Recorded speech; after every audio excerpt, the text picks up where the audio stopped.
గెలవాలి అన్న కోరిక నీలో ఉందా? అయితే ఓటమి అన్న దాన్ని కూడా స్వీకరించడానికి సిద్ధంగా ఉండు. గెలుపు అన్న గమ్యం కోసం ఓటమి అన్న మార్గంలో నడవక తప్పదు. అలాంటి నడిచిన ఒక గొప్ప వ్యక్తి మన థామస్ అల్వా ఎడిసన్ గారు. అయితే థామస్ అల్వా ఎడిసన్ గారిని చిన్నతనంలో ఎప్పుడైతే స్కూల్లో జాయిన్ చేశారో ఒకరోజు ఒక లెటర్ పట్టుకొని వాళ్ళ అమ్మగారి దగ్గరకు వచ్చారంట. ఆ లెటర్లో ఏముందో చదవండి అమ్మా అని చెప్పి అడిగారంట వాళ్ళ అమ్మని. అయితే ఎడిసన్ గారి కోసం వాళ్ళమ్మ గట్టిగా చదివిందంట. మీ అబ్బాయి చాలా తెలివిగలవాడు, మేధావి. ఇంత గొప్ప మేధావికి పాఠాలు చెప్పే ఉపాధ్యాయులు మా పాఠశాలలో లేరు అని చెప్పి ఆ టీచర్ రాసి పంపించారంట. అది విని ఎడిసన్ గారు బాధపడ్డారు, వాళ్ళ అమ్మగారు బాధపడ్డారు. అయితే అప్పటి నుంచి ఎడిసన్ గారు పట్టుదల వదలకుండా ప్రయత్నించారు. నేను అన్నది ఏంటి అని నిరూపించుకోవడానికి చేసిన ప్రయత్నాలు చాలా ఉన్నాయి. బల్బును కనిపెట్టడానికి ఎడిసన్ గారు చేసిన ప్రయత్నం అటువంటిది ఇటువంటిది కాదు.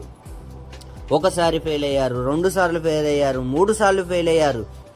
అయినా 100 సార్లు ఫెయిల్ అయినా కానీ ఆయన వెనకాడకుండా ముందుకు మాత్రమే సాగారు. చివరికి ఎలక్ట్రిక్ బల్బ్ అన్నది కనిపెట్టారు. అయితే ఒకసారి ఎడిసన్ గారిని ఒక ఇంటర్వ్యూలో అడిగారంట, మీరు ఎన్నిసార్లు ఫెయిల్ అయ్యారు కదండి, ఎందుకు అయినా ప్రయత్నించారు అని అంటే, నేను 1000 సార్లు ఓడిపోలేదు, నేను 1000 విజయవంతమైన మార్గాలను కనుక్కున్నాను ఈ బల్బు ఏది పెడితే వెలగదో అని. ఫిలమెంట్ పెడితే వెలుగుతుందని నీకు తెలుసు, నాకు తెలుసు. మిగతా ఏ వస్తువు పెడితే వెలగదో అది నాకు మాత్రమే తెలుసు, మీకు తెలియదు అని ఎడిసన్ గారు బదిలిచ్చారు.